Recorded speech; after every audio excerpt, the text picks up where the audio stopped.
Boker Tov, Givrin. Ma Shlomkim. Oh, I heard a Ra. And I don't think it was a hurrah. We'll pray for you that things improve in class. Okay, today we want to first of all go over the exercise number 18 that you're turning in today.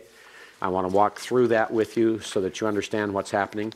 I'll be grading that and turning it back to you on Thursday, but let's walk through it and understand what's happening. So first of all, the translation for number 1. As we look at it there, we have Wizakarti, and the parsing for that is what, Chad? How did you mark your parsing sheet? Any prefix? Wow conjunction. Right, wow conjunction. And the stem is cow. And it's a perfect form. First person, masculine, singular. First person, common, singular. Remember, all first persons are common. All first persons are common. Okay? So first person, common, singular from the root. Zakar. Zakar, Zayin, Kaf, Resh. And meaning? Remember. Remember. All right? So it's and I remember, or you could translate will remember, or I remembered, have remembered. Eth, the marker for the direct object. Berithi, the Hirik Yod suffix is first common singular, pronominal suffix. My, covenant. Esher, the relative pronoun, which. Beini, the preposition bain, meaning between, with a first common singular pronominal suffix, the Hirik Yod, between me, and literally and between you, masculine plural, second masculine plural on the chem. But remember, in English, we don't translate it between and between. We just translate one between. Between me and you, and between kol, all, or every, nefesh, soul, chaya, soul of life, or living soul. Bakol, among or in, all, basar, flesh. Velo, and this will have a negative, not. We'll see how that fits in. And Jan, how did you identify verb number 2 there? Yihya. I have it, no prefixes, it's vowel, imperfect, third masculine, singular, a, yod, a. Good. Good. And notice that you have a note, footnote number 4 has the same thing on exercise part number 3. So number 6 is going to be identical to number 2. All right. And then we have, that has to be, and will not come again, will not be again, will not become, will not happen again. Od is again. Hamayim, the waters. Lemabul, this is belonging to the flood. The waters of the flood, the waters belonging to the flood. Leshachet is a PL infinitive construct. To destroy, from shachath, to destroy all flesh. So this is the way the overall translation goes. And I will remember my covenant, which is between me and you and every living creature among all flesh, and the waters belonging to the flood will not happen again to destroy all flesh. Okay? Now, let me explain a little bit about Yihya, because I'll accept whether you have be, become, happen, occur, come about. When you have the stative verbs, in the perfix of stative verbs, we have what we call a static stative. The static stative emphasizes state of being. state of being. In the imperfects, we have what we call the dynamic stative. The dynamic stative is a state of becoming. The state of becoming. Now, there'll be some exceptions with the perfects, and that is when the perfect of Haya is followed by a lamed preposition, immediately by a lamed preposition. Then that perfect can be translated as a state of becoming. The lamed is what makes the difference. And if you take the time sometime to read the article in the New International Dictionary of Old Testament Theology and Exegesis by Dr. Grisanti on Haya, he will tell you the same thing. That when you have Haya followed by the lamed preposition, it has the meaning of become. That's especially when it's in the perfect. The imperfect will always have that concept of becoming, happening, occurring. It is in transition. Something we'll talk about further in the days ahead. You'll hear it again and again. So get in the habit now of translating the perfects of stative verbs with regard to a state of being, unless it's Haya followed by a lamed. And the imperfects translate as a state of becoming. So as here, this would be the idea of the waters of the flood will not come again, will not come about again, will not occur again, will not happen again. All right? That's the idea of Haya in the imperfect. Any questions, Scott? On Lamabul, how do you get the of? Is that a construct state? The lamed is also used as a statement of the genitive, the same as a construct state. It is not a construct state. It is in place of a construct state. Okay? Do you remember offhand what chapter that was in so I could review It's it? not in your textbook at this point. Oh. You will find it later when we look at holiday. At this point, I would expect you to struggle a little bit, and perhaps some of you come up with the idea of belonging to. Okay? Or just said waters of the flood because you said nothing else makes sense. David? On the first line, on the very end, Yes. Haya. Right. Is that a form of a verb? No, it is not. Okay. That is a noun. It's a noun. It's a noun, meaning life.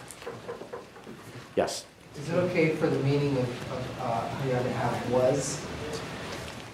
If you have was at this point, there's no problem. I'm not going to change anything there. As I told you, this is the first time you've heard this issue. And no, I'm going to accept whatever you've given there in that general category.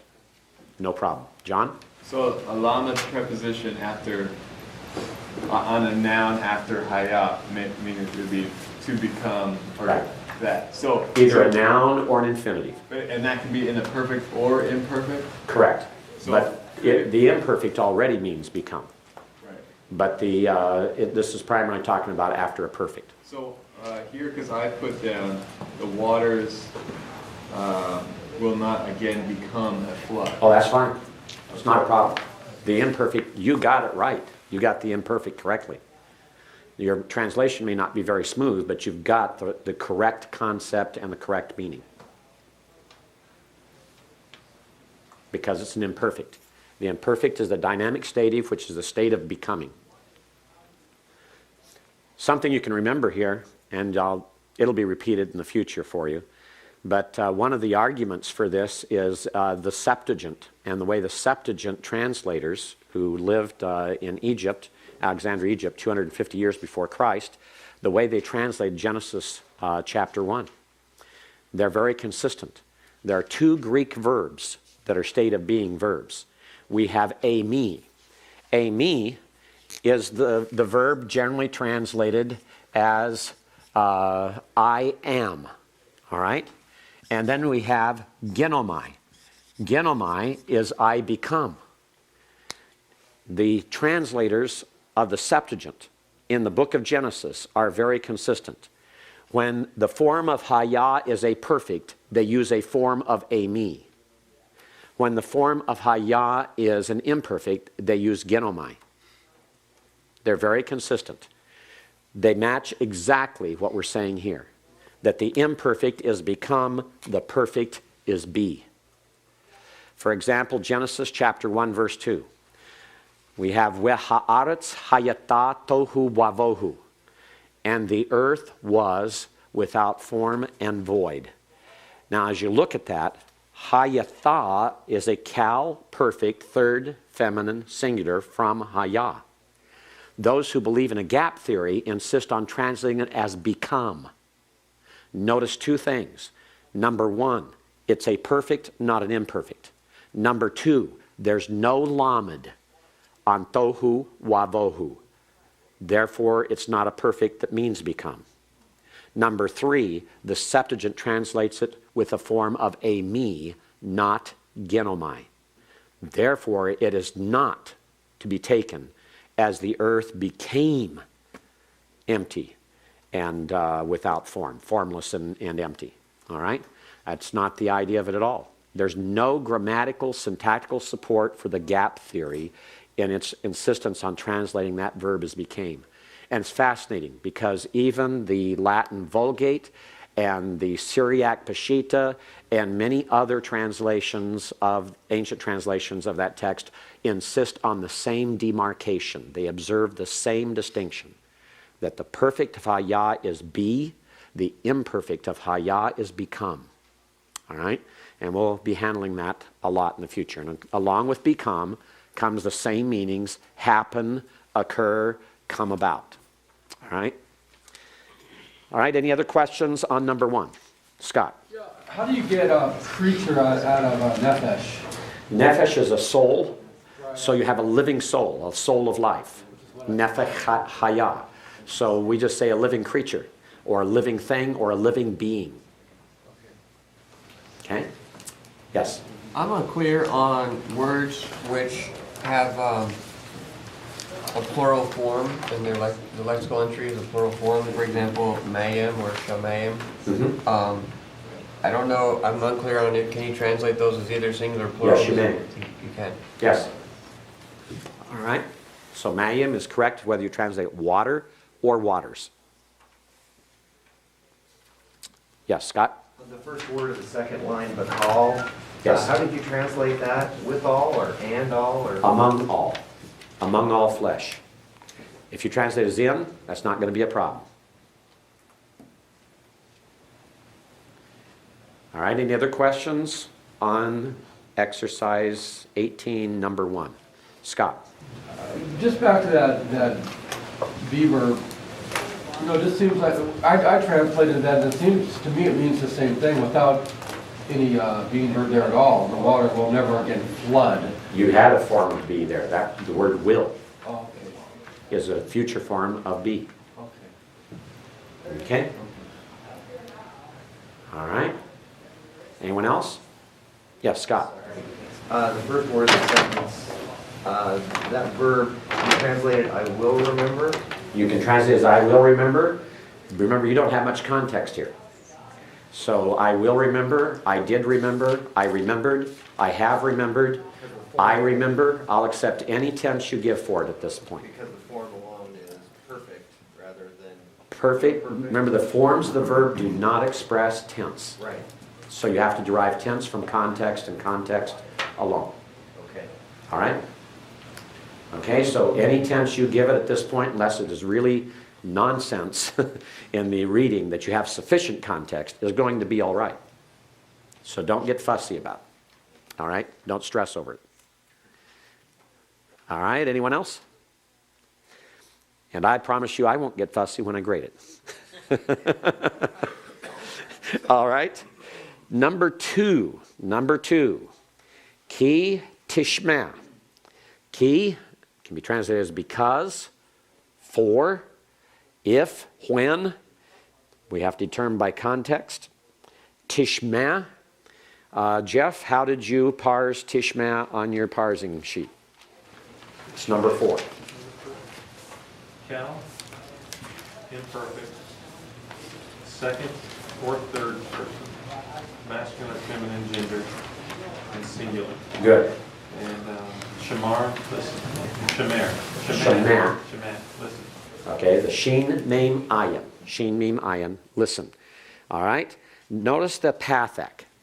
We have learned a holum in this place. Why is the pathak there instead of a holum? Scott? Because of the guttural on the end? Because of the guttural on the end. What are the three rules of the guttural? Guttural prefers A-class vowels around it as well as below it, and this is why it does it. Okay, what's the second rule? Refuses doubling, and the third and final rule? Prefers compound schwas, right. Keep those in mind. They'll answer many, many questions. All right? So this is either she listens or you, masculine singular, listen. Bakol, anytime you have shamah followed by a beith, the beith normally indicates the direct object. Otherwise, you translate listen in the voice, listen with the voice, or listen to the voice, or obey the voice of Yahweh, your God. And to keep, lishmor. Gus, how did you parse number 5, the 5th verb on your parsing guide? I had a preposition, Okay, preposition is a prefix.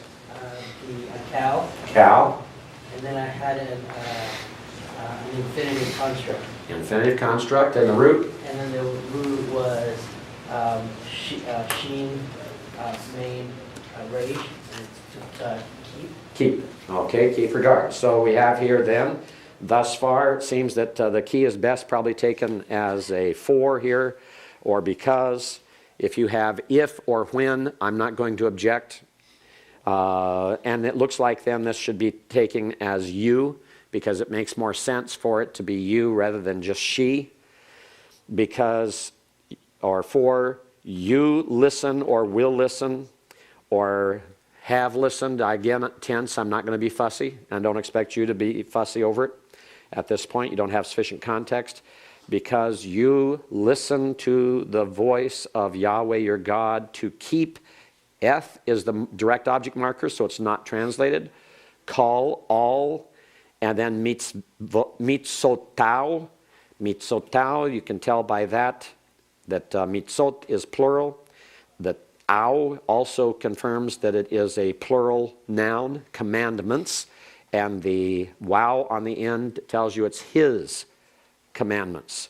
So it's if, when, indeed, for, because, you listen to or obey the voice of Yahweh your God to keep all his commandments.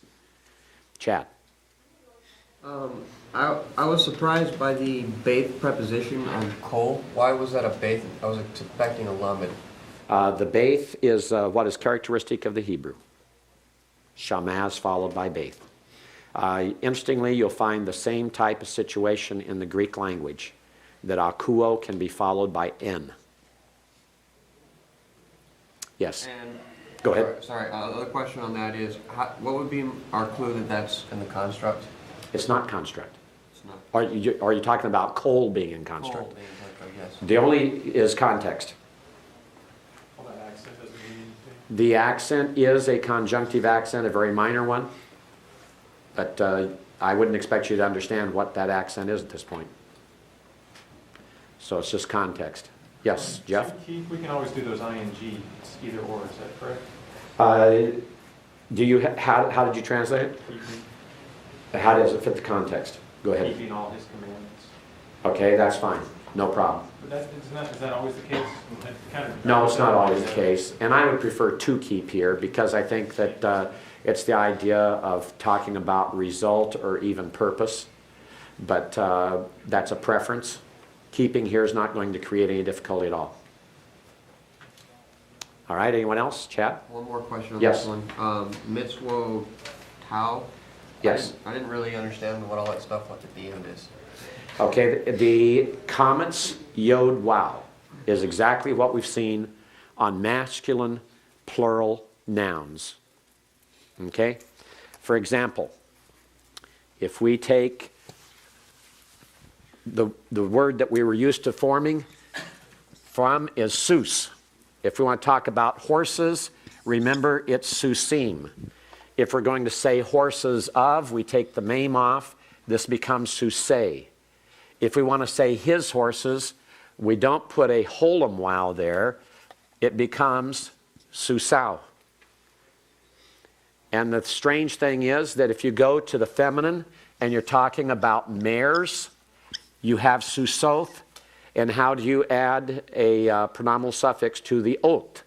What happens is in the third masculine singular, it does the same thing as it does on the masculine plural noun.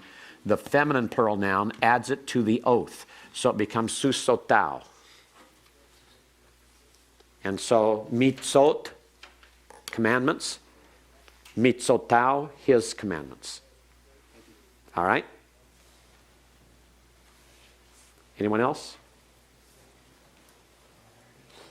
All right, let's go to number 3. Number 3 starts off with verb number 6, which is identical to verb number 2, so we've already covered it. It has no prefix on it. It is a cal. It's an imperfect. It is a third masculine singular from hey, yod, hey, be. Okay? Im means if. Notice it's spelled with an aleph, not an ayin. If it were spelled with an ayin, it'd be with. With the aleph, it is if. Shamoah is a cal infinitive absolute. So it's verb number 7 on your parsing sheet. It is a cal infinitive absolute. How do we know that? From the comets and the holum. The comets and the holum. Why do we have a pathak furtive under the ayin? Anyone? Guttural preferring a class vowel. That's the only reason for it. All right? And then verb number 8. John Strickland, how did you parse it on your parsing guide? Cow, imperfect, second, is it masculine plural? Masculine plural, okay. From the root?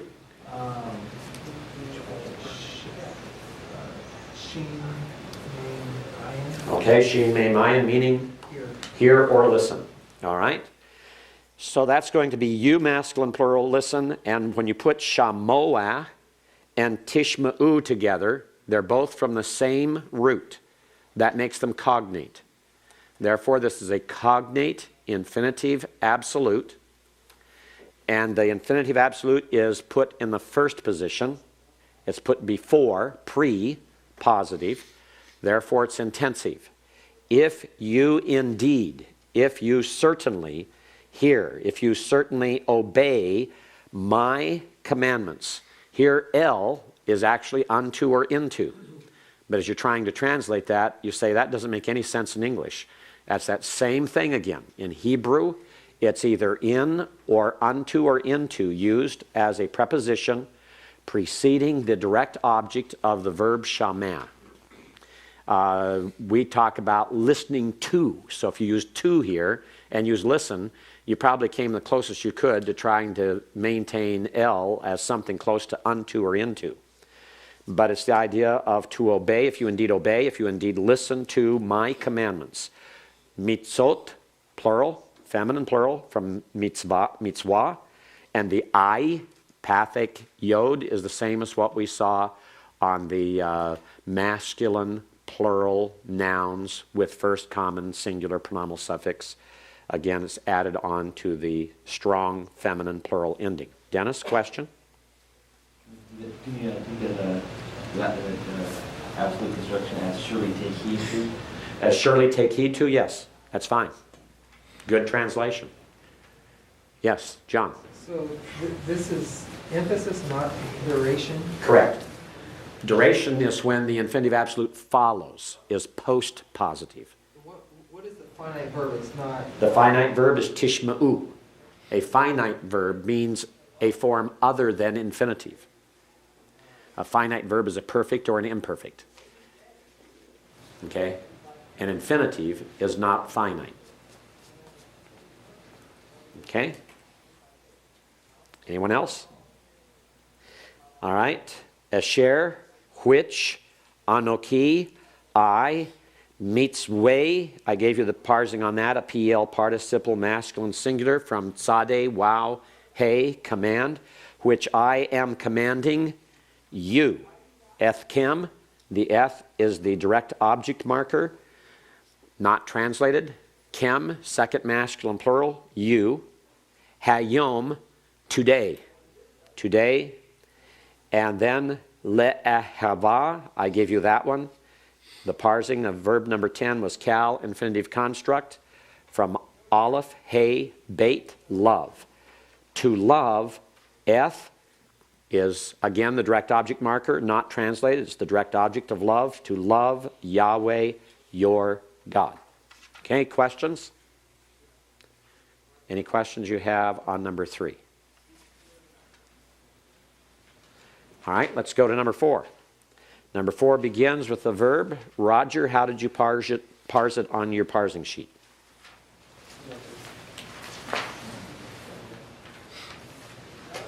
It'd be verb number 11. It's a cow, imperative, masculine, plural, singular, All right. Listen or hear. Okay, good. Cal, imperative. Masculine, plural. Remember, on the imperatives, you don't have to mark person. If you did mark person, the second person, just draw a circle around it and remind yourself not to give person when you're parsing imperatives. All right? I will not count it off. I want to get you used to it, get you in the habit. Do not give person when you're parsing imperatives. Okay, so it's listen. The na, here it could be a sense of urgency. It could be please. We'd have to look at the total context to see what's going on here. We know if you look at footnote number 6, it's from Genesis 37. If you're familiar with Genesis 37, you know it's the beginning of the Joseph story. You know that this is Joseph then talking about his dream. And so he's speaking to his parents and his brothers. He may have used please because he's the little brother. And so if you use please here, no problem. If you use nothing here, no problem. If you use now, no problem, but I would advise against it. Try to get out of the habit. Listen or please listen or hear the dream, ha-chalom, and it's hazeh, so it's this dream. Please listen to this dream or please hear this dream, which halamti. Kelly, how did you parse halamti on your parsing sheet? Verb number 12. Call, the cow, perfect, first common singular. Correct. And then the hey, lamed, and final main. And Okay. dream. Hey, lamed main. Dream. Good. I dreamed, which I dreamed. Okay, any questions on number 4? Yes, first, Eric. When you're writing the triliteral root, Yes. the last letter is can have a final form. Do we write it in the final form? Write it with final form, always. Okay, always switch a letter to a final form if it's the last letter in the root or the last letter in a word. So this would be a final name be used here. It's something I will mark on your sheet for you. Won't count any points off, but still want you to get in the habit of always using the final form, the correct final form. John. Does an exclamation point indicate the same as that particle? Or you just put that at the end? That's fine. No problem. That's acceptable to use the exclamation point in place of it translating na. Okay. Scott? I wrestled quite a bit with on hahalom. I can't say that one. Hachalom. Hahalom, thank you. Mhm. Whether that was an interrogative or an article at the beginning of it. Mm-hmm. The key is the word following it, hazeh. Whenever you see a demonstrative pronoun with an article, that demonstrative pronoun is being used as an adjective to modify a noun. Adjectives agree with their nouns in what? Definiteness. Definiteness, and in gender and in number. So it couldn't have been what is this No. dream? Right. And also remember that if you're going to have a interrogative, that interrogative normally be on the first word of the sentence. where you have the question. And it would sound odd for him to say, listen, what is a dream? Or is this a dream? Something like that. So try to avoid that. It'd be very rare to have that change that way. All right? Anyone else? Any other questions on number 4? All your questions are well asked and are excellent and are pertinent. Okay, number 5. We begin with verb number 13. Verb number 13, John Melcon. How did you put it on your parsing sheet? I had a wow conjunction. Okay. It was cal, perfect, second masculine, singular, from Lamed Kol Het. Okay. Take. Take, receive, could also be put there as the word for it, either one. All right, so we have and you received, or and you took midam from blood. Here be the blood of the bull. Them there is in the construct. You can tell the construct because it's not dam, it's dam. It's it has a pathak under it. You could also tell it by the munach, strong conjunctive accent. You can also tell it by context because it's followed by a noun with an article on it, which immediately you should be asking a question that if a noun is followed by a noun with an article, then is the first noun in the construct. And so you wouldn't need to have the accent to tell you that, or even the vowel change to tell you that, but you have 3 indicators of it. You have the pathak, the vowel, you have the conjunctive accent, and you have the context with a definite noun following. So, and you took, or and you shall take from the blood of the bull. Wetishpok, verb number 14. Michael, what did you have on your parsing sheet? Allow conjunction, cal imperfect, second and third person, masculine, feminine, singular. Okay, Machine, this is verb number 14, right? Yeah. Yes, wow conjunction, cal imperfect, second masculine singular, and third feminine singular. Remember, this form fits both. And of course, when you translate, you're going to determine which.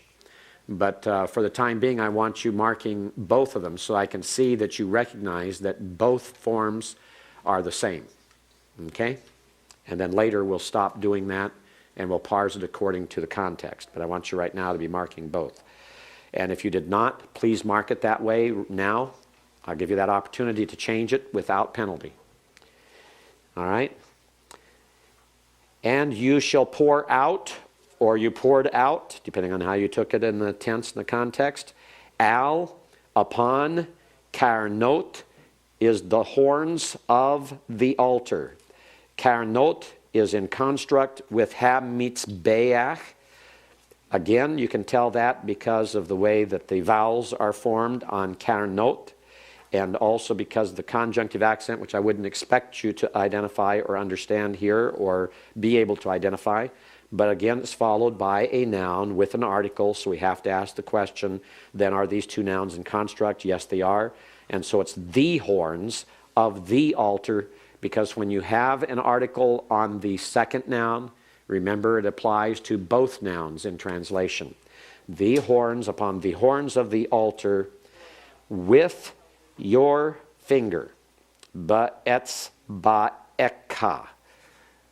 Baith means in, with, by, and so here with fits the easiest and best, the smoothest. Wa'eth kol hadam, and all the blood. Here the eth is the mark of the direct object. It's continuing the concept here of pour out, and you see that by tishpok that follows. Tishpok will be identical to 14, except it does not have the wow conjunction prefix. And you will pour out, and all the blood you will pour out, el, on, onto, yesod hamitzbeach, the base of the altar. The base of the altar. Any questions on number 5? Scott? Is there any difference between bull and young bull from a vocabulary point of view? No. You can use bull or young bull. Both are adequate, acceptable. Okay? Any other questions on number 5? All right. Let's go through the opposites on the second page. We already did Bath. Number 1 was parallel to H, the opposite of H. Number 2, Yesh, is the opposite of what, Chad? Ain. Ain, L. The letter L is Ain. Okay, the letter L is Ain. So you have the positive of stating existence with regard to time is yesh, there is. Ain is there is not, the negative, so it's the opposite. So the first is H, the second is L, the third, boker, is the opposite of what, Jeff? Erev, evening, A. Erev, evening, and that is A. Okay, the letter A. Number 4, James Lee. Yom is the opposite of? Laila. I, the letter I, Lila. Night, day and night. Okay, number 5, Eric. F5O, Ish. Okay, Isha is the opposite of Ish. Woman is the opposite of man, the letter O. Number 6, Av. Kempis, the opposite of? T, aim. Right, T, aim. Aim is mother. So father, the opposite is mother. Number 7, Im with an ayin. Dennis? K, Bali. K, bali, without, with, opposite of without. We'll see if that stands up here, okay? Did anyone have anything different? Good. Wow. I'm impressed. Number 8, Yarad, James Wood. G. Nasa. Nasa means to lift. Yarad means to go down. What would be the opposite of go down? Go up. What's go up? Allah, the letter S. The letter S. All right? Number 9, Roger, Chaya.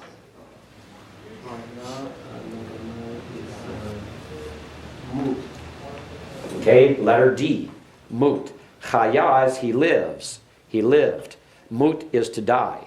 So die is the opposite of live. Number 10, Scott Basolo, Lifnei. Lifnei, the opposite is J, Ahar. Okay, right across from there. Lifnei means before, in front of, to the face of. J means behind or after. All right, number 11, L. Number 11, L. Franz. The opposite is F, me. Okay, from. If L is unto, then min is from, the opposite. Letter F. Number 12, Kyle. Letter M, tahat. Okay, al is above or upon, and the letter M is tahat, which means beneath or below. So above, below, upon, beneath. Okay, number 13, David Lee. Letter G. Okay, seem is to place, G is to lift, to take up. So one's to put, one's to take, to lift up. All right? And number 14, Nathan. Let's see, Chad. It's the opposite of Q, Ana, he answered.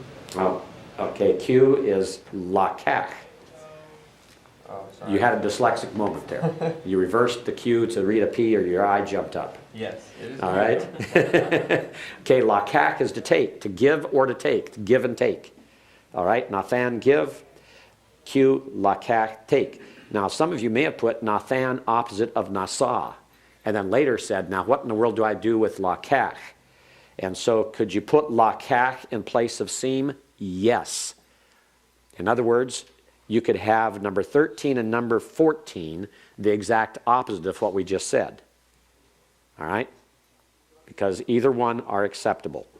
You can put Q for one and you can put G for the other. 13 can be G, 14 can be Q, or 13 can be Q and 14 can be G. Both of those are allowable. Number 15, bow. John Strickland. B, shoe. Okay, to go and to return. What do you think? Yes, that's right.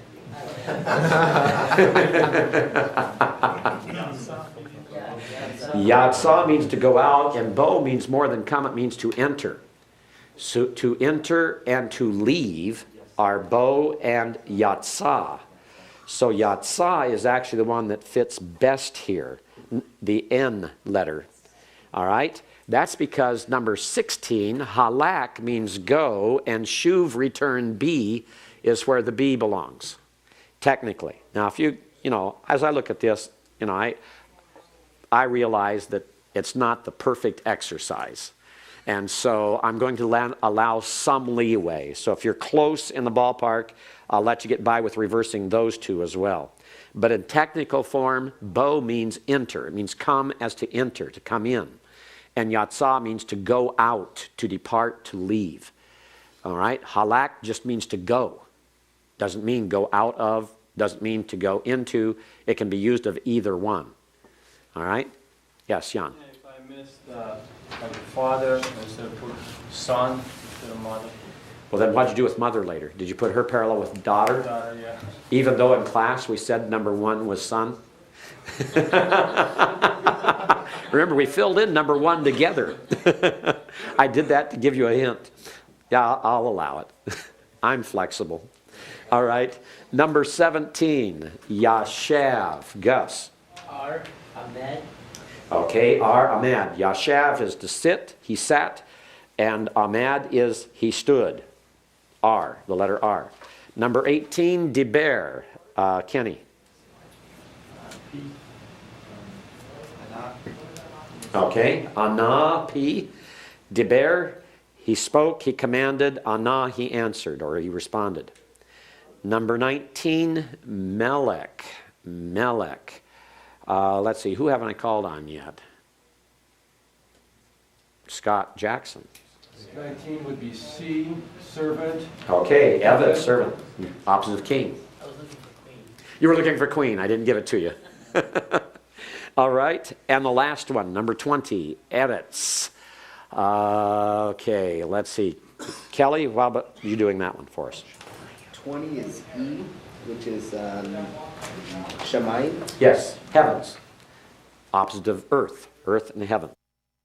Turn to the vocabulary for chapter 20. Let's go over this because it will form our final vocabulary quiz on Thursday. The end of chapter 20, I'll begin up at the upper right. The form here has a cheth, lamed, lamed. Notice there are no vowels on it because it does not occur in the cal in the Hebrew Bible. In parenthesis, you have an ni, indicating that it is normally found in the nifal, and that is normally translated as he polluted. So cheth, lamed, lamed is the root that in the nifal is translated he polluted. And all you'll be given is the cheth, lamed, lamed on the vocab quiz. Chana, cheth, again. Chana, he encamped or he camped. By the way, let's go back. We didn't have a pronunciation for the first one because it's not pronounced. There is no cal for it to pronounce. But this one, chana, we can. So everyone? Chana, right. The next verb is chashav. Chashav. Notice the cheth again. He regarded or he thought. Then we have a yod, tau, resh. Again, we won't have a pronunciation here. It's the same situation as the one above it. It does not occur in the cal in the Hebrew Bible. It occurs in the nifal and has the meaning of he was left or he remained.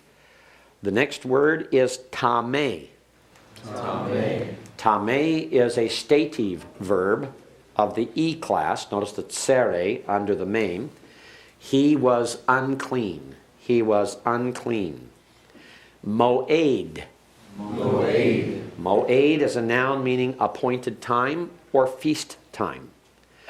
Machaneh. This is from the same root as chana. Chana is the verb. Machaneh is the noun. So this is the camp. Mateh. Notice the doubling dogish in the teth. This means rod.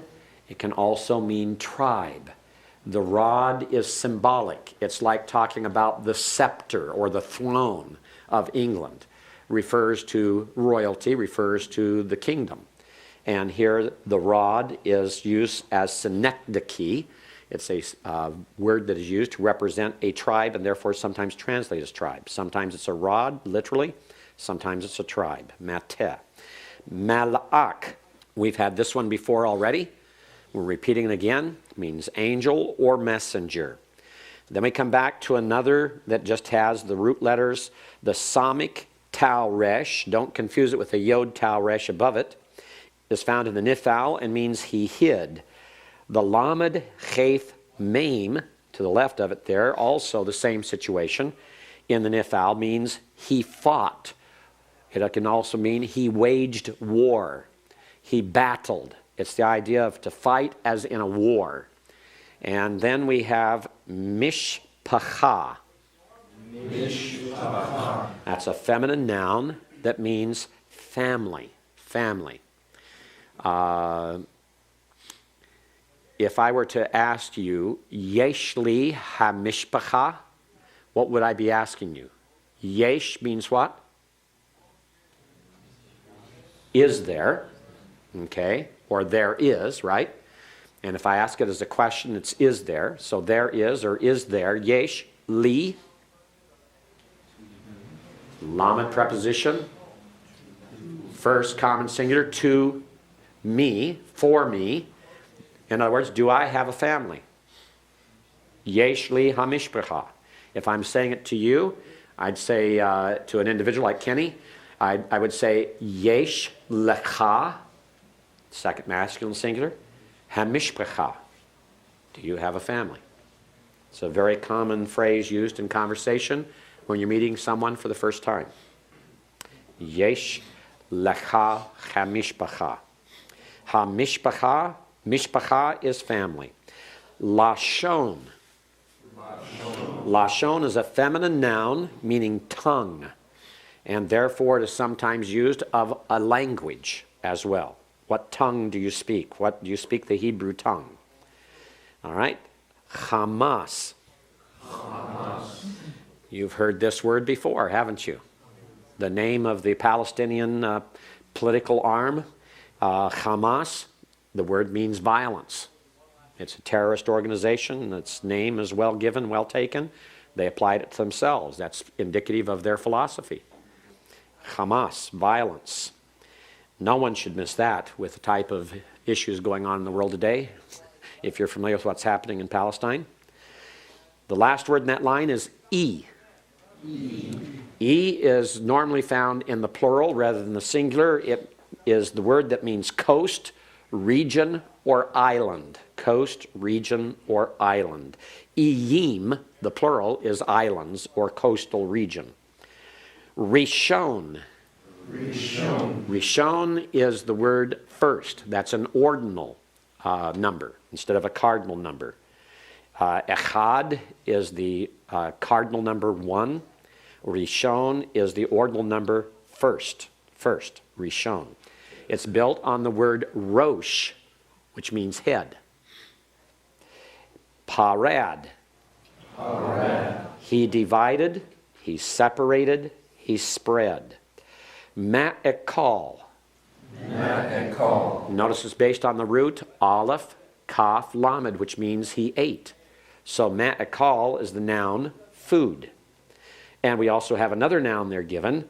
And this one, notice the first comments is in a closed, unaccented syllable. Therefore, it is a kametz hatuf. It has an O sound, ok, la. Ok, la. Ok, la. Remember, the accent goes on the final syllable. Ok, la also means food. And there's no distinction between the two with regard to meaning. It's just a matter of personal choice or a matter of the Hebrew mind saying certain words go together and one will be used with one as opposed to another. Any questions on the vocabulary for lesson 20 for the vocab quiz for Thursday? Yes, Kelly? Sorry. Vocab quiz is in what's on our exam, or as in what we're taking in 2 days? I'm sorry. This is the exam. Excuse me, there is no vocabulary quiz on Thursday. So it'd be Thank for you the for exam asking. next Thursday?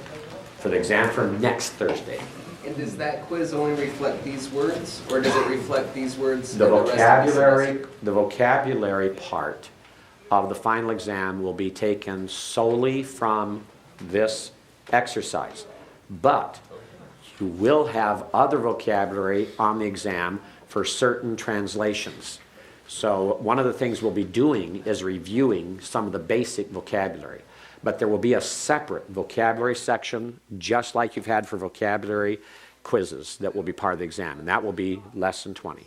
But we need to know our other vocab. You do need to know your other vocab, but it won't be as part of a vocabulary entry. It'll be part of a translation.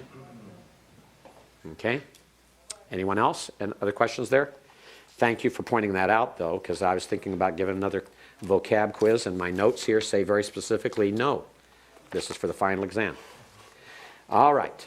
Now, let's spend the remainder of our time in starting the review for the final exam. I handed you a sheet there of the imperfect song. It's called imperfect because it's about the imperfect, but it's also an imperfect song. And I make no apologies for it because I intended it that way. It's to the tune of There's a Hole in the Bucket, Dear Liza. You know that song, right? There's a hole in the bucket, dear Liza, there's a hole in the bucket, dear Liza, a hole. Right? You remember that one? How many of you remember that song? A few of you went to youth camp sometime in your lives and sang it. Or you had a father at home that sang it and drove you crazy, or you sang it in the car on a journey and sat there in the back saying, I refuse to sing that song. Right? I know what happens. All right? This is the tune we're using, but it's an imperfect song. Therefore, we're going to use that tune imperfectly. And we're going to start with an English side of it so you kind of get the idea of it. And just listen to me. Learn verbs, dear Job, oh Job, learn verbs. Now notice, it's not exactly the way the melody went. It's close. It's imperfect, all right? It's imperfect. So sing it with me. Learn verbs, dear Job, oh Job, learn verbs. And the way that matches up in the Hebrew is Yiktol, tiktol, tiktol, tiktali, yaktol. All right, you want to try it? Try it. Yiktol, tiktol, tiktol, tiktali, yaktol. Now, obviously, yiktol doesn't mean learn verbs. Okay? Yiktol is the kal imperfect third masculine singular of katal. Tiktol, the first one, is a kal imperfect second masculine singular. The next tiktol is the third masculine singular. Tiktali is the second feminine singular. Excuse me, that should be the other way around. The first tiktol is the third feminine singular. The second tiktol is the second masculine singular. And then you have second feminine singular, tiktali, and then first common singular, ektol. All right? Sorry about that, Gus. All right? Go third, second, first. Okay? Third masculine singular, yiktol. Third feminine singular, tiktol. Second masculine singular, tiktol. Second feminine singular, tiktali. First common singular, ektol. All right? Now, let's just say those five together, okay? Yiktol, tiktol, tiktol, tiktali, ektol. All right? You ought to practice that until you come up with it. Yiktol, tiktol, tiktol, tiktali, ektol. All right? Yiktol, tiktol, tiktol, tiktali, ektol. Everyone? Yiktol, tiktol, tiktol, tiktali, ektol. If you memorize that, let me tell you, this opens the door to all the conjugations and the imperfects. You've got to remember these, though. You have to memorize them, okay? So let's sing this whole verse together, okay? Learn verbs, dear Job, oh Job, learn verbs. Yiktol, tiktol, tiktol, tiktali, ektol. And we continue on. It's so easy, dear Solomon, it's so easy, dear Solomon, it's done. Yiktalu, tiktol na, tiktalu, tiktol na, niktol. It's an imperfect song because the first verse has a slightly different arrangement than the second verse. And that is so that the second verse matches the imperfect verb. All right? So let's try the second verse again. It's so easy, dear Solomon, it's so easy, dear Solomon, it's done. Yiktalu, tiktol na, tiktalu, tiktol na, niktol. Okay, now let's say the Hebrew side of it together, okay? Yiktalu, tiktol na, tiktalu, tiktol na, niktol. Remember, yiktalu is the third masculine plural. Tiktolna, the third feminine plural. Tiktalu, the second masculine plural. Tiktolna, the second feminine plural. And niktol is the first common plural. These are all the plurals. So then as you're going through, you should have yiktol, tiktol, tiktol, tiktali, ektol. Yiktalu, tiktolna, tiktalu, tiktolna, niktol. All right? All of them all together. All right? So let's try all 10 of them in a row. Let's do it slowly and then speed it up in the second time, okay? Yiktol, tiktol, tiktol, tiktali, ektol. Yiktalu, tiktolna, tiktalu, tiktolna, niktol. And a little fast the next time. Yiktol, tiktol, tiktol, tiktali, ektol, yiktalu, tiktolna, tiktalu, tiktolna, niktol. Got it? All right? You can chant this. I mean, it has a rhythm to it. You can almost dance to it. All right? And if you practice this around your children, I guarantee your children will have it memorized just like that. And especially if you're singing it in the song. They'll learn it in a hurry. All right? My apologies to anyone I may have offended by my composition. It's an imperfect song by an imperfect being. But I love to use things like that to help learn things. If anything can be used to help you to remember these things, I'm game. I love doing it. All right? Okay, so let's put that away. And I want to go back to this again. All I need to know about Hebrew I learned in 503. Remember, we had gutturals and their rules. Gutturals and their rules. It's very, very important that you remember the gutturals and their rules. It is going to come up again and again and again and again. Gutturals and the rules. The major accents, especially, you should have down the athnak, which is the middle point. You should have down the saluk, which is the end point, together with sof pasuk. Sof pasuk are the two diamonds. And the zakef katon, the two dots above, and the diamond above, rabia. So those are, and then the major conjunctive accent, the munach. So there are 6 major accents for you to remember. Athnak, marking the middle. Saluk, which goes together with sof pasuk to mark the end of a verse. You had zakef katon, the 2 dots above, to mark the quarter points. And ravia, which also is the diamond above, that is also marking quarter points. In fact, it comes from arba'ah, which means 4. Ravia means 4th. We had rishon first. Ravia is 4th. It's the ordinal for 4th, ravia. And then we had, in addition to that, we had I'm missing one because I counted one of them as just once. You've got to remember Athnak, you've got to remember Saluk, and you've got to remember Sof Pasuk. Okay, Sof Pasuk and Saluk, keep them separate because those can be marked for you to identify both. And remember, the Saluk is the single vertical line that accents the final accented syllable in a verse. But the two diamonds, one above the other, that looks like a colon, that marks the end of the verse. That's called Sof Pasuk. Sof means end, Pasuk means verse, end of the verse. So you have the Athnak, you have the Saluk, you have the Sof Pasuk, you have the Zakef Katon, which are the two dots above, you have the Ravia, which is the diamond above, and the sixth one is the conjunctive accent Munach. Looks like a backward L. Those are the 6 major accents that you should remember and be able to identify for the final exam. Remember that the He plus Pathic plus Dogish Forte in the following letter marks the article. Adjectives agree with their nouns in definiteness, gender, and number. Im is a masculine plural ending. A is a feminine singular ending.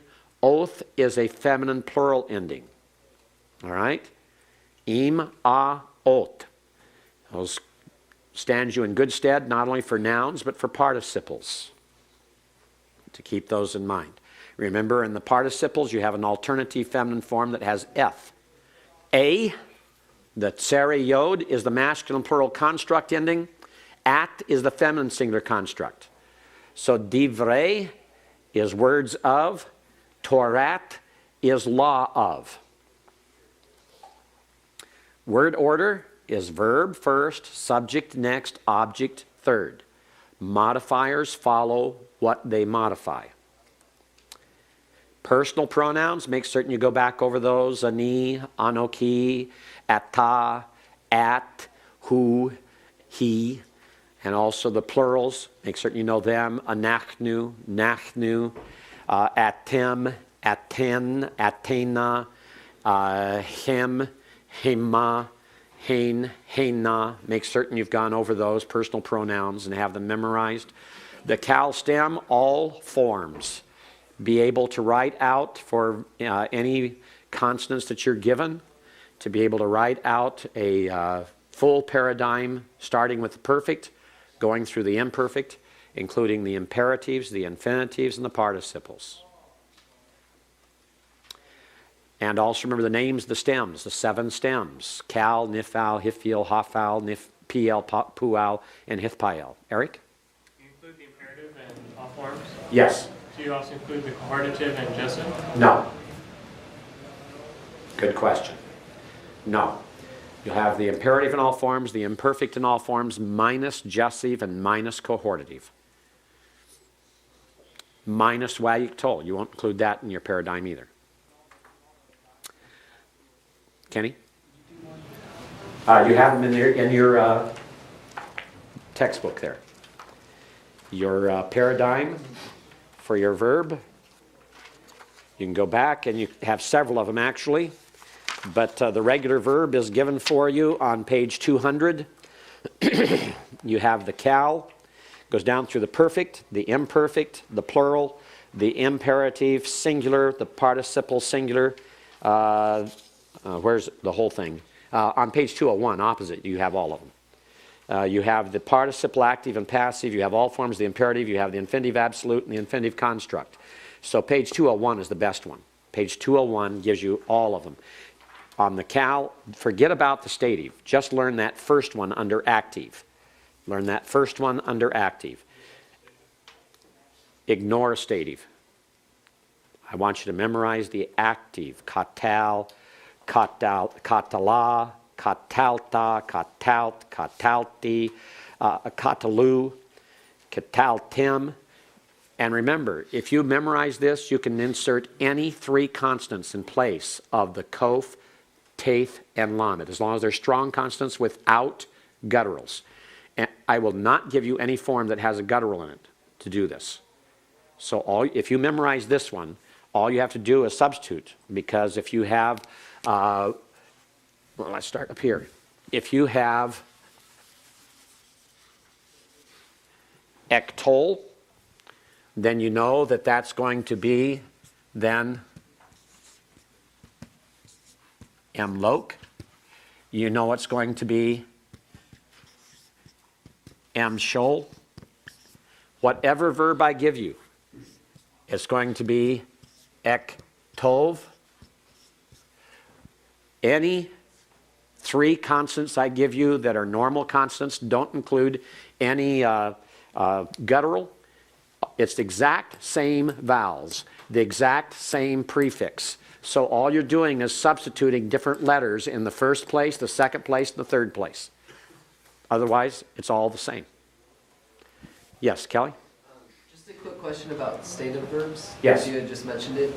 Now, am I right to think that there are some verbs that are just stative, Yes. like he was small, and then other verbs which are not naturally stative can be made stative by being put into the stative form? Not necessarily. Not necessarily. That is not an equation that you can follow all the way through. Okay? There's no such thing as making a feanty verb stative. It either has a stative equivalent or it doesn't. But it cannot be made stative. Now, verbs that are naturally stative, like he was small, can that backtrack and not be stative? No. If it's stative, it's stative. Okay, so you can't make a stative verb into an active verb. All right? Yes? This active form, is there going to be a chart like this? You will have a blank page in which you will write it out yourself, identifying all the parts. If I bring a chart like that, with a quick pen though, I mean, just so I write the No. lines. No, you have to create it, complete it for the exam. So memorize the whole thing and memorize how you would mark it and be able to identify all of it. Because I want you to include the identification. So as you're writing it out, if you have this, first of all, you're not going to have to give cal. You're going to have to identify perfect, or imperfect, excuse me. And so you're going to have an imperfect. Remember to put an F on it because you have an imperative that is IMPV. So put an F on it. Imperfect, first common singular is all you need to put there for this. But I want you to write out what it is. What do you have there? Do you have a perfect? Perfect can be PF. And if you have like katal, then that's perfect. Third masculine singular. Just put the number and the letters. Plural is a P, singular is an S, masculine is an M, common is a C, and feminine is an F. So all you have to do is just write it out very briefly that way. And I would suggest that the first thing you do when you get your exam is look for that particular part of it while it's still fresh on your mind, and go right through and start writing it out the best way that you find for you to work. Either go through and write out all the the 3MS, 3FS, 2MS, 2FS, etc., all the way down, and then go back in and fill in your Hebrew, or write your Hebrew in and then fill in the identification. David? Would you prefer to have it in this order? Yes, I prefer to have it in the order that's on page 201, starting with third person. But if you have already memorized it, starting with first person, no problem. Just give it to me that way. All right? Some of you will find it easier to memorize it starting with first person. That's why it's that way in the body of the textbook. And in the back, we put it in the third person order because that's the normal order you'll find it in most Hebrew grammars and textbooks. Yes? So we'll need the perfects, imperfects, imperatives, participles, And infinitives. All of them. Everything you see in that column, the active column under the cal on page 201, everything you see there, plus the identification to the left. Okay? And you'll just pick some word. I will give you one of these words like mashal or malak or katav or katal to give you. It'll be, and all you'll do is substitute those three letters for how you memorized it. I would recommend memorizing katal because it's so easy to remember. And all three consonants are very clear. And it's easy to say, it's much easier to say yiktol, tiktol, tiktol, tiktli, yektol than it is to say yimshol, timshol, timshol, timshali, emshol for some reason.